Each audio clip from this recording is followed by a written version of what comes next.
शिवाय ओम नमः शिवाय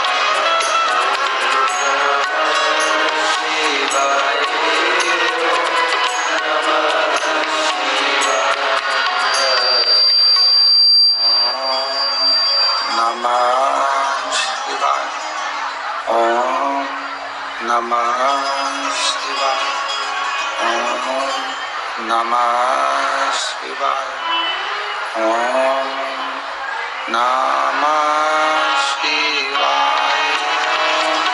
नमः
विश्वनाथ भगवान की, महाकालेश्वर भगवान की, ओंकारेश्वर भगवान की, पंडरीनाथ भगवान की, चंद्रभागा महारानी की, कुबेरेश्वर महादेव की, हर हर महादेव, हर हर महादेव, हर हर महादेव।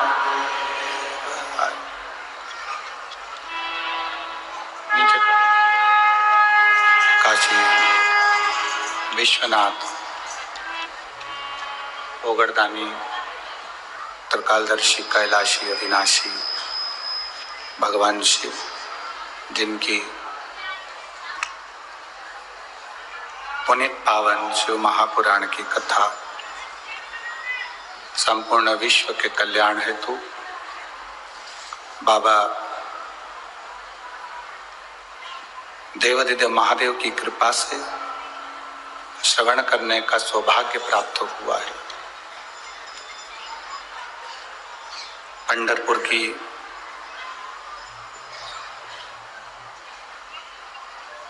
ये पवित्र भूमि, मां चंद्रभागा नदी का पवित्र तट, जहां आप और हम बैठकर भगवान शिव की पवित्र शिव महापुराण की कथा श्रवण कर रहे हैं।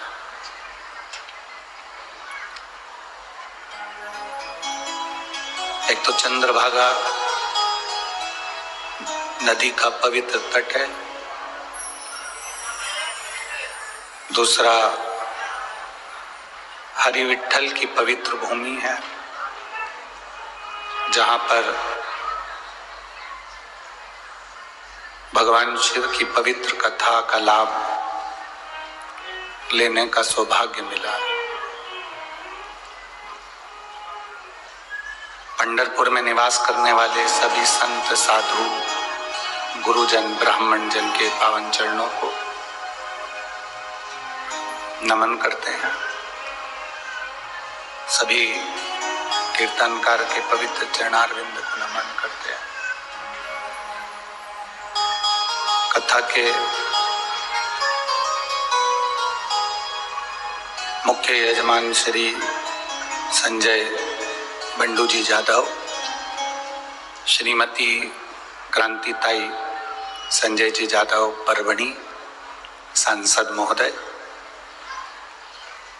श्री अभिजीत आंबा पाटिल, श्रीमती सुमित्रा अभिजीत पाटिल पंढरपुर, श्री दिनेश गणपति जी काबरा परिवार एरंडोल, स्वर्गीय हनुमान प्रसाद तिवारी जी, स्वर्गीय त्रिवेणी बाई तिवारी जी की स्मृति में कारंजा से तिवारी परिवार, शिव शंकर राव साहब बिराजदार पुणे से, स्वर्गीय हीरा जी पाटिल जी की स्मृति में छाया निम्बा जी पाटिल द्वारा नेपानगर से, शशिकांत अरविंद श्रीवास्तव बंटी जी कायस्थ साकरी से, स्वर्गीय राजेंद्र परदेशी जी की स्मृति में सविता जी द्वारा अक्कलकोट महाराष्ट्र से यजमान पद ग्रहण किए हैं। इन सभी यजमानों के लिए एक बार जोरदार ताली बजाकर स्वागत अभिनंदन। जो इस पवित्र शिव महापुराण की कथा के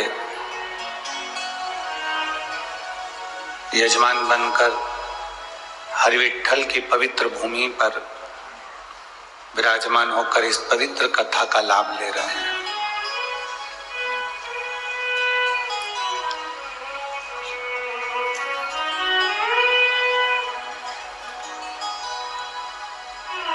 जो पंढरपुर के निवासी हैं, पंढरपुर में रहने वाले हैं,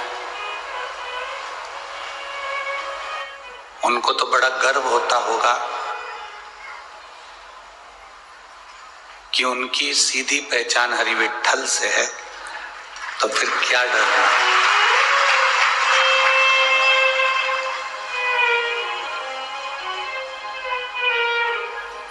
अच्छा, ये बताओ कि राष्ट्रपति से आपकी पहचान हो जाए, फिर जल मंत्री, वन मंत्री, पीडब्ल्यूडी मंत्री, विद्युत विभाग के मंत्री, इनसे तुम्हें क्या करना? कोई मतलब रहेगा क्या? बोलो तो जरा पंढरपुर वालों, रहेगा मतलब? नहीं, क्योंकि तुम्हारी पहचान राष्ट्रपति से है, तो तुम्हें इन सब विभाग वालों से कोई मतलब नहीं कि कौन विभाग वाला तुमको सम्मान दे रहा है कि नहीं दे रहा।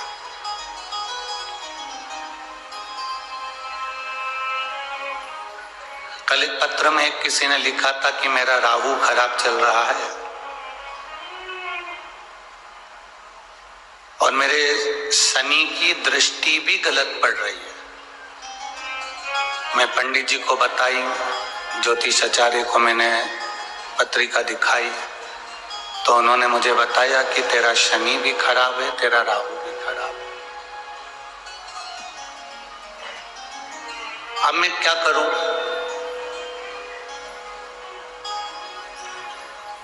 तो मेरी जीजी, पहले तो मैं हाथ जोड़ के आपको नमन करूं, मैं पत्रिका नहीं देखता और ना मुझे ज्योतिषी आती, ना मैं आपको बता सकता हूं कि आपका राहु तेज है कि केतु तेज है कि शनि तीव्र है कि मंगल तीव्र है। ये हमारे बस की बात नहीं। हम तो इतना जानते हैं कि जब राहु का शीश कटा था तो राहु शंकर भगवान के पास आया था और हाथ जोड़कर बैठ गया कि मुझे शरण में ले लो, तो शिव जी ने उसको शरण में ले लिया था। उसके बाद में जब केतु आया, केतु ने आकर हाथ जोड़े कि मुझे शरण में ले लो, भगवान ने उसको शरण में ले लिया। सूर्य नारायण भगवान के बेटे के प्राण गए तो सूर्य नारायण भगवान शरण में आ गए थे कि आप मुझे शरण में ले लो, तो उनको शरण में ले। चंद्रदेव को काया का रोग हो गया था, तो चंद्रदेव को उन्होंने शरण में ले लिया। बृहस्पति के पुत्र आ गए, बृहस्पति आ गए कि मेरा अपमान हो गया इंद्र के यहाँ, मुझे शरण में ले लो। उन्होंने बुध को, मंगल को और बृहस्पति को शरण में ले लिया। शनि का पांव टूट गया, शनि के पांव में चोट लग गई, शरण में आ गए भोलेनाथ जी की कि मुझे शरण में ले लो, मेरा उद्धार कर दो, तो उनको शरण में ले लिया।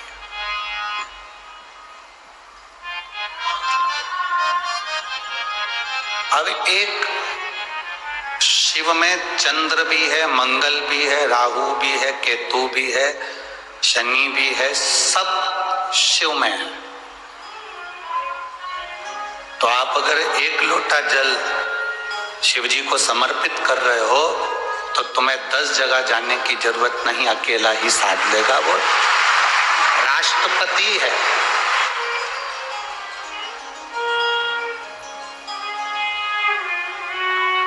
अब तुम कहो कि मैं मंगल के लिए कौन सी पूजन करूं, शनि के लिए कौन सी पूजन करूं, केतु के लिए कौन सी पूजन करूं, या मैं कौन कौन सी पूजन धारण करूं, तो ये तुम्हारी बुद्धि और विवेक का फल है।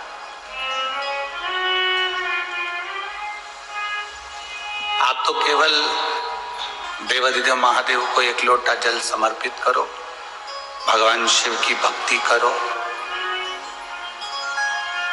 हम जब एक लोटा जल देवाधिदेव महादेव को समर्पित करते हैं, जब हम एक लोटा जल भगवान शंकर को चढ़ाते हैं, एक लोटा जल जब हम भगवान शिव को समर्पित करते हैं, तो वो जल हमारे शरीर में, हमारी राशि में जितने ग्रह खराब होते हैं, सारे ग्रह को वो एक लोटा जल शांत कर देता है और हमारे को ग्रहों के अनुकूल कर देता है।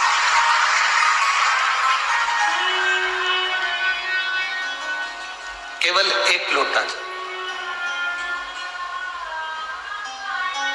अब उसमें हमें ना तो विडंबना में पढ़ना है, ना हमें कहीं पढ़ना। वो एक लोटा जल हमारी सारी समस्या का हल। हंसने वाले हंसेंगे, कहने वाले कहेंगे, ताना देने वाले ताना देंगे, बोलने वाले बोलेंगे, वो बोल जाते। आग लगे बस्ती में, अपन रहो मस्ती में।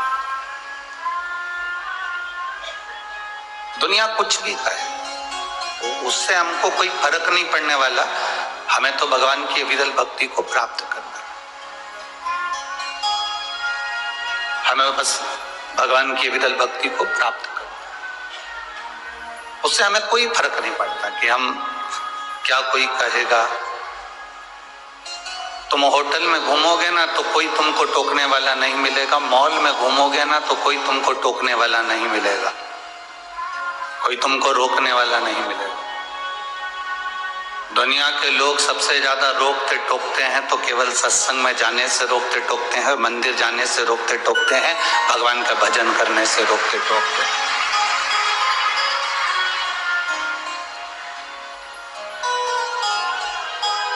क्योंकि उनको सुहाता नहीं। हाँ, मेरी पंढरपुर की जीजियों और मेरे जीजाओं, मेरी माताओं, मेरी बहनों, मेरी बेटियों, मेरे बेटाओं, एक निवेदन जरूर करेंगे।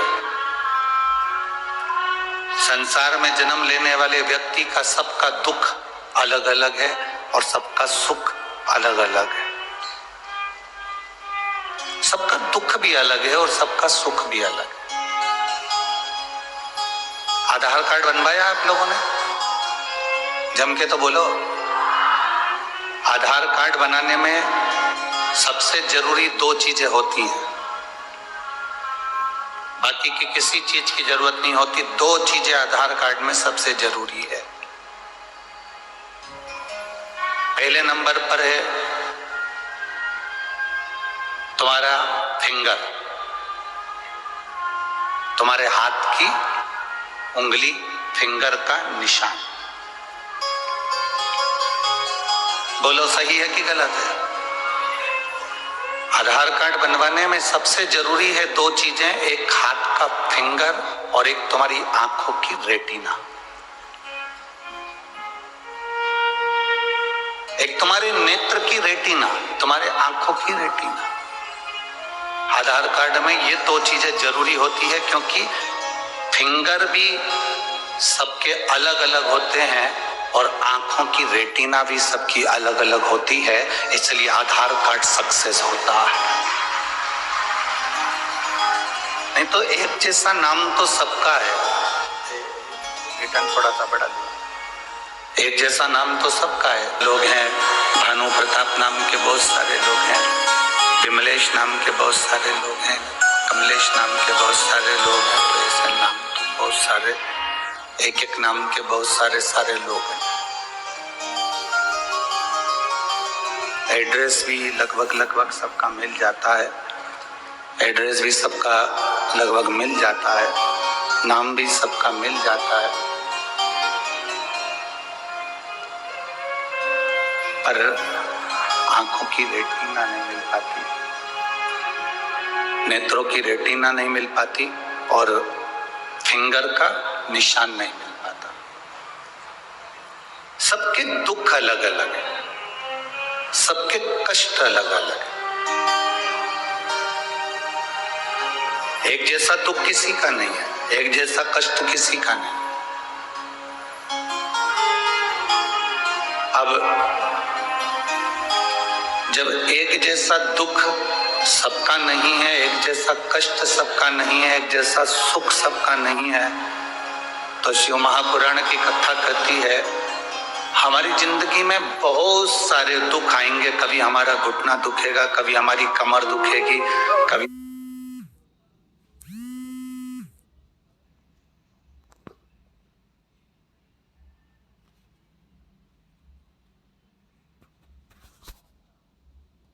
हमारा बेटा रोएगा, कभी बहू की आंख में आंसू आएगा, कभी पोते की आंख में आंसू आएगा, कभी पोती की आंख में आंसू आएगा, कभी किसी को तकलीफ होगी, कभी किसी को दुख होगा। हम कब तक अलग अलग उपाय करते फिरेंगे? हम कब तक अलग अलग चीजों के लिए भगवान के पास जाते रहेंगे? हम कब तक अलग अलग बातों को परमात्मा के सामने कहते रहेंगे? तो उसका एक साधन बताया, सारी समस्या का हल एक लोटा जल। उसका एक साधन है कि आप शिव के मंदिर में जाओ और एक लोटा जल शिव को समर्पित करो। आप भगवान के मंदिर में पहुंचकर भगवान को एक लोटा जल समर्पित करो, भगवान शंकर से प्रार्थना करो, अपने मन की बात देवाधिदेव महादेव से कहो। जब आप अपने दिल की बात, अपने हृदय की बात, अपने मन की बात जब भगवान शिव से जाकर कहोगे, अपने मन की बात जब बाबा देवाधिदेव महादेव से कहोगे, तो उसका एक आनंद दूसरा ही होगा। एक विश्वास को बढ़ाना,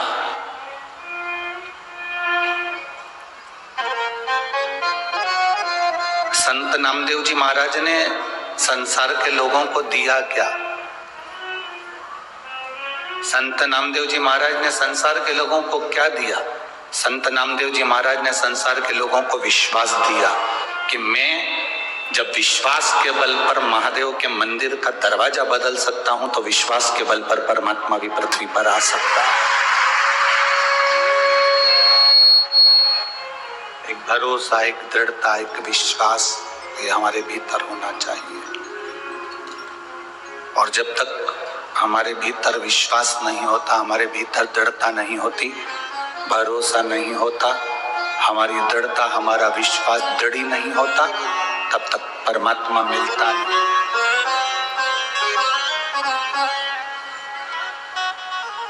कितना विश्वास! आप सब लोग बैठे हो इस कथा के पंडाल में, लाखों भक्त इस कथा को सुन रहे हैं और लाखों भक्त आस्था चैनल के माध्यम से, फेसबुक यूट्यूब के माध्यम से भी कथा को सुन रहे हैं। एक आपके भीतर का विश्वास, एक पत्र है, देखिए,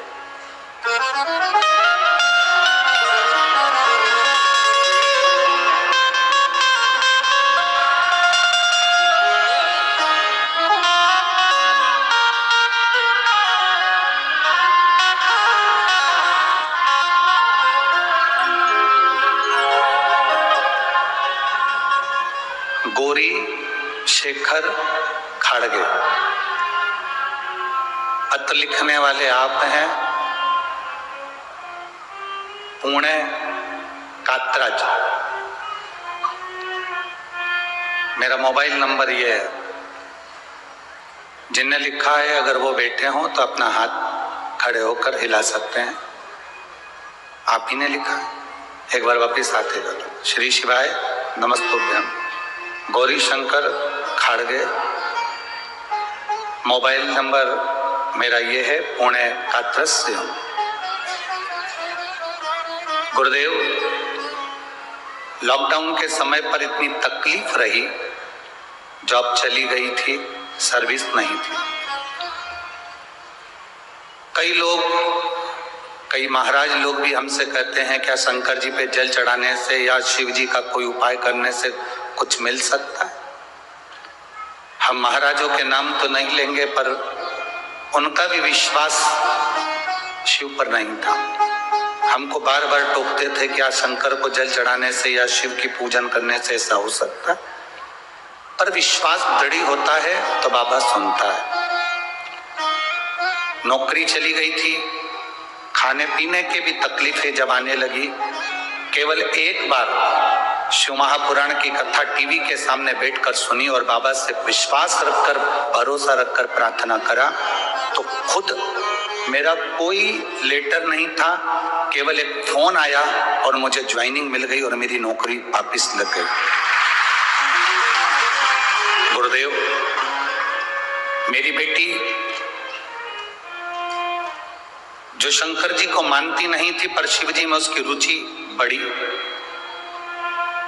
और नीट का एग्जाम दे रही थी, निकल नहीं पा रही थी। बेटी ने कहा, माँ मैं नीट का एग्जाम दे रही हूँ, क्या भोलेनाथ मुझे पास करेंगे। मैंने बेटी से कहा, वो सीओर वाला महाराज कहता है कि मेहनत पूरी करो, कर्म पूरा करो, अपनी मेहनत में कोई कमी मत करो, तो भोलेनाथ साथ जरूर देता है। तो परीक्षा की तैयारी कर, बेलपत्री में शहद लगाकर शिव जी को चढ़ा और फिर एग्जाम देने के लिए जा। मेरी बेटी ने खूब मेहनत करी, गुरुदेव जैसा आप कहते हो उसी अनुसार, पर बेलपत्री में शहद लगाकर मेरी बेटी गई, वापिस लौट कर आई, उसका रिजल्ट आया तो पहली लिस्ट में उसका कोई नाम नहीं आया। जब पहली लिस्ट में नाम नहीं आया, मेरी बेटी उदास हो गई। उसने कहा, माँ भोलेनाथ सुनते नहीं है। मैंने कहा, नहीं, शिव की कथा कहती है कि सुनता है। दूसरी लिस्ट आई, उसमें भी मेरी बेटी का कोई रिजल्ट नहीं आया, नाम नहीं आया। मेरी बेटी तीसरी लिस्ट का इंतजार करती रही और तीसरी लिस्ट जब आई तब मेरी बेटी प्रसन्न होकर कहती है, माँ मैं नीट के एग्जाम में पास हो गई और मेरे बाबा ने मेरी लाज रखी। गुरुदेव, मैं तो आखिरी में बस यही कहना चाहती हूँ कि लुटा दिया भंडार काशी वाले ने और कर दिया माला माल काशी वाले ने। शिव सुनता है, बैठो बहन, श्री शिवाय, शिव सुनता है। केवल आपका भरोसा दृढ़ रहना चाहिए, आपका विश्वास डोलना नहीं चाहिए।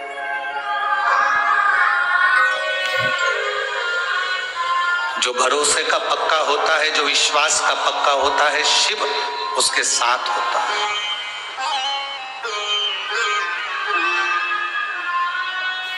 आपका भरोसा कितना पक्का है, आपका विश्वास कितना दृढ़ है। जितना जितना विश्वास दृढ़ होता है, उतना उतना शिव आपके सर करीब में होता है।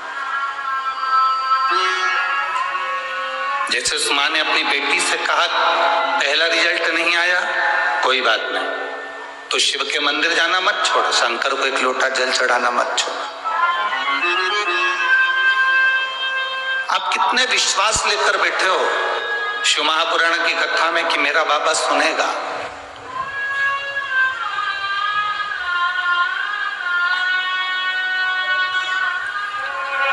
मेरा बाबा सुनता भी है, करता भी है, और कब वो कृपा कर जाता है ये दुनिया के लोगों को मालूम नहीं पड़ पाता कि कब उसने करुणा कर। उसको दया सागर कहते हैं, करुणा सागर कहते हैं। कैसी करुणा करता है, कब करुणा करता है वो मालूम नहीं पड़ने देता।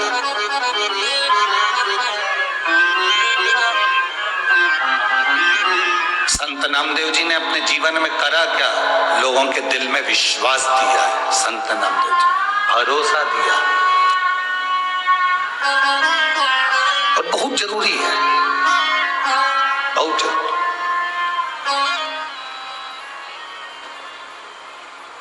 जब तक विश्वास दृढ़ नहीं होता, जब तक भरोसा पक्का नहीं होता, तब तक परमात्मा सामने आता भी नहीं। राधा जी गौलोक धाम से चंद्रभागा नदी के तट पर आई और चंद्रभागा जी से उन्होंने पूछा कि गंगा तुम्हारे दरवाजे पर झाड़ू क्यों लगा रही? चंद्रभागा जी ने एक शब्द भी नहीं कहा। राधा जी को हाथ जोड़कर चंद्रभागा जी ने कहा, बस मैं नहीं जानती पर इतना जानती हूँ कि गंगा आती है, बुआरी लगाती है, झाड़ू लगाती है। चंद्रभागा कहती है, इस पंढरपुर में गंगा जी आकर अगर झाड़ू लगा रही है तो ये उत्तर तो स्वयं गंगा ही दे सकती है।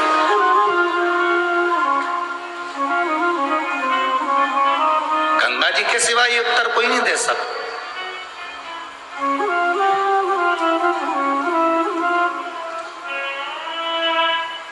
हम जजमान परिवार से कहें, चाहे वो सांसद महोदय संजय जी जाधव जी हों, चाहे वो अभिजीत जी पाटिल जी हों, चाहे वो काबरा परिवार हो, चाहे तिवारी परिवार हो, चाहे कायस्थ परिवार हो, इन सब से कहना चाहेंगे,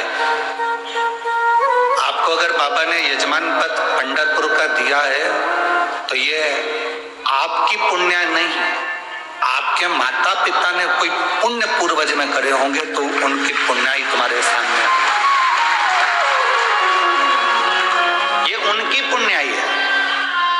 पैसा डॉक्टर कह देगा ना तुमसे कि ये जांच कराओ, तुम 50,000 रुपए निकाल के जांच करा लोगे, बोलो सही है कि गलत है? कराना पड़ेगी। इतना डर जाता है व्यक्ति की वो जांच कराना पड़ेगा। डॉक्टर ने कहा है तुम्हें ये पैसा यहाँ लगाना पड़ेगा, ये जांच और कराओ, 10,000 की जांच करवाना पड़ेगी, चाहे उधार लाओ, कर्जा करो और जांच कराओ।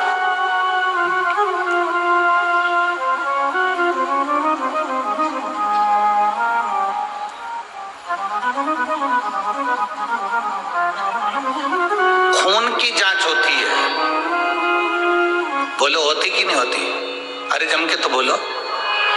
खून की जांच होती है, हार्ट की जांच होती है, ब्लड प्रेशर की जांच होती है, हर चीज की, आंखों की जांच होती है, कानों की जांच होती है, बीपी की जांच होती है, शुगर की जांच होती है, हर चीज की जांच होती है। उसी तरह जब तुम्हारा 1 रुपया भी अगर सही जगह पर लग रहा है, तुम्हारा परिवार अगर शिव महापुराण की कथा में यजमान पद ग्रहण करा है, या आप शंकर की कथा में बैठकर कथा सुन रहे हो, या 50 रुपए खर्च कर कर तुम पंढरपुर तक पहुंचे हो, शिव महापुराण की कथा तक पहुंचे हो, तो ये हमारे धन की जांच है कि हमारा पैसा शुद्ध है कि अशुद्ध है। ये हमारे धन की जांच है।